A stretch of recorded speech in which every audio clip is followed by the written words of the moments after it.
Welcome back to page 121. Today we're going to discuss one of my absolute favorite magic items in the Dungeon Master Guide, and I'm sure it's a favorite for a lot of DMs. It's the Deck of Many Things. This is the deck that was printed in one of the dragons. I'll go into the history of that a little bit, the history of the deck, and then I'm going to go through each card and talk about some of the ways I've changed it to fit my campaign. So for today, our magic item of wonder and delight is the Deck of Many Things. The Deck of Many Things, a magic item my player characters get excited about and curse about when it comes out. This particular version of the deck came out in the physical print version, came out in Dragon number 148 from August of 89. Remains to date the only Dragon issue that I've ever taken something out of. I hated to do it, but I love these cards. This particular deck is based on the Deck of Many Things as found on page 142 of the AD&D first edition Dungeon Master Guide. And the idea behind the Deck of Many Things is you would draw random cards and you would get different powers, benefits, or hindrances. And as written in the Dungeon Master's Guide, you would use just a regular deck of cards. When this came out, I jumped at it. It's made out of nice cardstock. They're good and solid, and they're very beautifully printed. I have most of them in a protector. I pulled this guy out to show you what the back looked like. So when a Deck of Many Things comes up in my game, as the players find it in a chest or wherever, suddenly an energy field springs up about them, sealing them in and keeping them there until every player has chosen at least one card up to a maximum of 5 cards. What's the energy field about? Well, it got to a point where my player characters just wouldn't draw any cards. They'd just leave the deck where it was and walk away, and that was no fun. So the energy field is there to make them draw at least one card. I'm going to go through each card in order, how it's presented in the Dungeon Master Guide, and discuss how I dealt with each of the situations as they came up. This is the dungeon card, which is actually the last. I just happened to grab that. We're going to start with the Sun, which is the first one listed. And his deal is, if you draw him, you'll gain a beneficial miscellaneous magic item and 50,000 experience points. So, real good card to draw. I like the Sun card. The Moon. What's the Moon do? Well, you are granted 1 to 4 wishes. The Sun would be the King of Diamonds. This would be the Queen of Diamonds, the song Desperado. Don't you draw the Queen of Diamonds, boy. She'll beat you if she's able. Not in this. You want the Queen of Diamonds. The next one up is the Star. The Jack of Diamonds. Immediately gain 2 points on your major ability. This was huge. In AD&D first edition, there aren't a lot of ways to move your abilities up. Generally, it takes 10 wishes to move one stat 1 point. We were a little more relaxed than that, but not by much. So this was a big one. The next up is Comet, which is the 2 of Diamonds. Defeat the next monster you meet to gain 1 level. Now, the next monster you meet, we played literally. It was the next monster they met. If it was an orc, it was an orc. If it was a dragon, oh well. As a DM, I tried to be careful with this so I didn't accidentally stick it to somebody, having them fight a monster they couldn't beat, and you had to beat the monster by yourself. You could not have any help from anyone else once the fight started. Somebody could hit you, for instance, with a haste spell, so you could swing twice as fast in combat, but once in combat, if anybody helped you, you lost the benefit of this. So, now we have the Throne, which would be the King of Hearts. You gain Charisma of 18 and a small keep. This was kind of a big one. Charisma of 18. Charisma is one of those stats that a lot of people just kind of throw away. I don't necessarily throw it away as such, but let's face it, it's the least important in general play. There are times it's important. I'm not debating that. The small keep was kind of nice because a lot of times the characters that were getting this deck were somewhere around 8th level. About the time they want to start thinking about settling down, I would let the player characters actually choose where the keep went. The next up is the Key. This would be the Queen of Hearts. Gain a treasure map plus 1 magic item. The magic item would appear at their feet, and it would usually be something they could use, but possibly something kind of innocuous. Maybe just a +1 dagger or something like that, depending on the level and the character. The treasure map was always another adventure, because the treasure map would literally be another place to go look for treasure. So that was an automatic extension of the adventures. Next up is the Knight, which is the Jack of Hearts. Gain the service of a 4th level fighter. We did allow this always, and it was a guy of similar alignment, and it was a guy that would work with you. You had to pay him, but he came into your service through the power of the deck, but he was an otherwise living person who had to be compensated for his work. And 4th level, if you got the keep plus the 4th level fighter, that was a win-win. Next up is the Gem, which was the 2 of Hearts. Gain a choice of 20 jewelry or 50 gems. The key here was the 20 jewelry or 50 gems had an actual value listed in the Dungeon Master Guide. So I'm looking for where the heck key is. Not key, I'm sorry, Knight.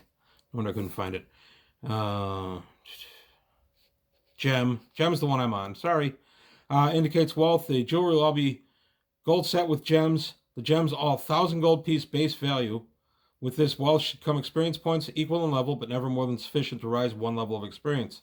So, as you can see, that was quite a good card for your wealth and your experience. The Void.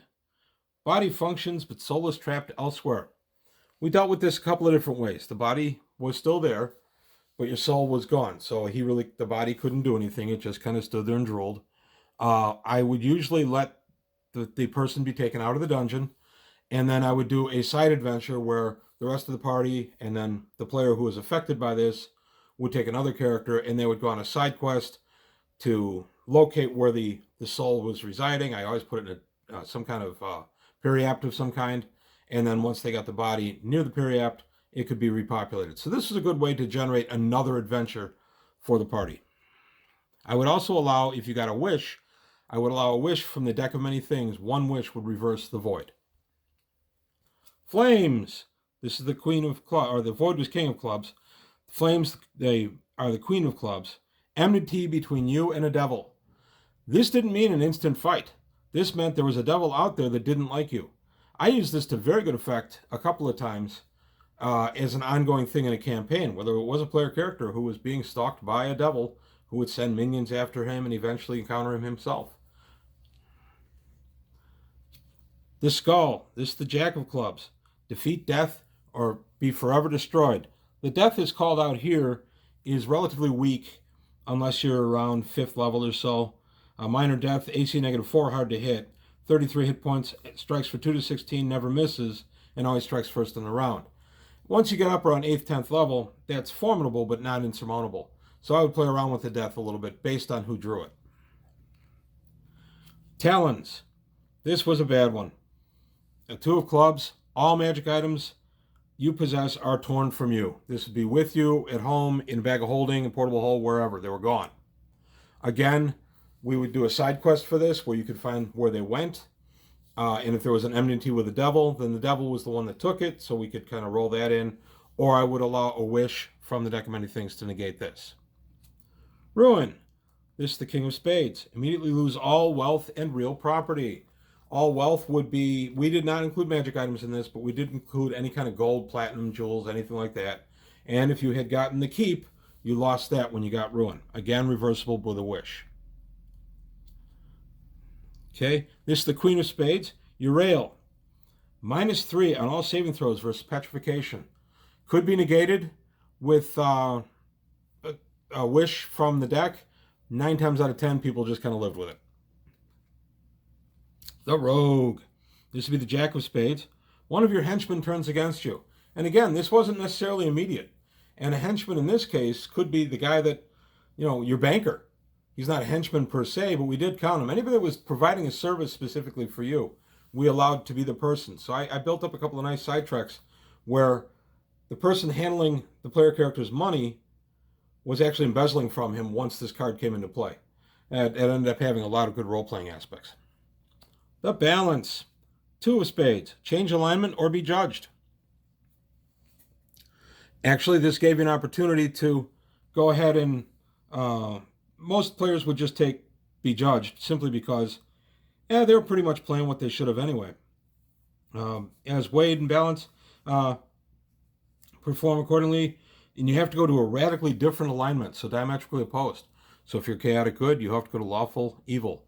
Most characters would go ahead and just take the be judged. One time I went ahead, it was a character that I felt was kind of borderline on his alignment. His alignment was chaotic good. He'd done a few things that were at best chaotic neutral. So I basically let him do an atonement quest to get out of this one. As you can see, I didn't work hard to really stick it to players with this deck, even though that's what it's built for. The Jester, this would be a Joker. Gain 10,000 experience points or 2 more draws from the deck. And you'd be surprised how often the player characters will go ahead for 2 more draws. The Fool, this is the Joker with the trademark in the deck. Lose 10,000 experience points and draw again. This is a mandatory draw again. 10,000 experience points could be a hit, and sometimes it would bump somebody to a lower level. That took effect immediately, again negatable by a wish. The Vizier, this is the Ace of Diamonds. Know the answer to your next dilemma. We allowed this to be kept. You did not. Your next dilemma didn't have to be, should I have hot dogs or a hamburger for dinner? It could be something profound within a dungeon. So players would write this on their sheet, and sometime they wanted to use it, I would allow it to be used whenever they wanted. It wasn't necessarily their next dilemma, it's what they chose to view as their next dilemma. The Idiot. This is the Ace of Clubs. Lose 1 to 4 points of intelligence, you may draw again. The 1 to 4, you threw 4-sided, that's what you lived with. If you were a magic user, this is devastating. If you were a fighter, not so much. You may draw again. You didn't have to. Again, negatable by a wish. You see, I was sucking out a lot of wishes as we went through this. If somebody got lucky with the and drew the moon card, it was a good way to suck up the wishes right here in play. Here we have the Fates. This the Ace of Hearts. Avoid any situation you choose once. And this was a situation where there was a TPK. As long as you weren't one of the people who was dead, you were still around to be able to voice that you wanted to avoid the situation, you could. We didn't allow it if you'd been petrified, for instance. You couldn't avoid the situation because you couldn't articulate. But if I had the ability and one of my fellow players was turned to stone, I could avoid the situation through the use of this card. And last but not least, the Dungeon. You are imprisoned. This was another opportunity. You physically vanished. You were thrown into either an imprisonment spell or actually just a prison. I've used it both ways. Again, negatable by wish, but great way to go ahead and key off another campaign where the rest of the party and a different player character played by the character who is affected, by the player who is affected, would go off and quest to try to free this person from wherever they were imprisoned. So there you have it. The Dungeon cards from the Dragon magazine. I love this set. I know now in the day of the internet, there are a bunch of these out there. You can buy different iterations. Just Google it. You'll find them.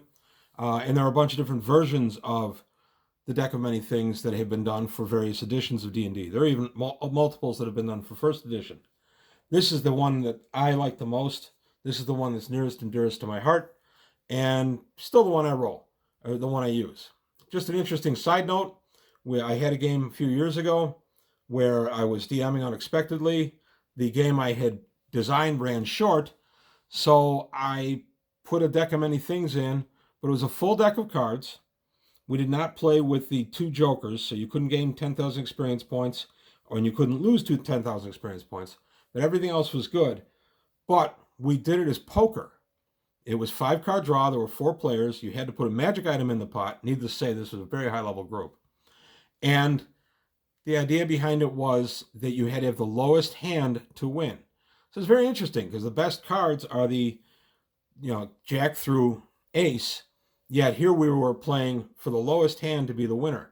Lowest hand being, maybe a 7 high.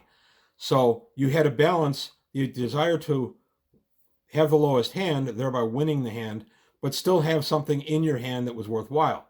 If you got one of the black cards, the clubs or the spades of, king or whatever, those are always the negative effects, so you go ahead and you get rid of that anyway. But you had to suffer the effects of whatever your hand was when we turned it up. We did this for about an hour and a half, and it was an absolute blast. My players still talk about it to this day, and it was one of those lightning in a bottle things I don't think I'd ever be able to recapture. But this ended up being a lot of fun, and I was very glad I had the idea, and I'm very glad we did it. So that's it for today from page 121. Just a quick look at a great magic item. If you have any comments or questions, let me know. If you've used the deck to good effect in your game, let me know. And if you like what you heard, please like and subscribe, and I'll see you next time.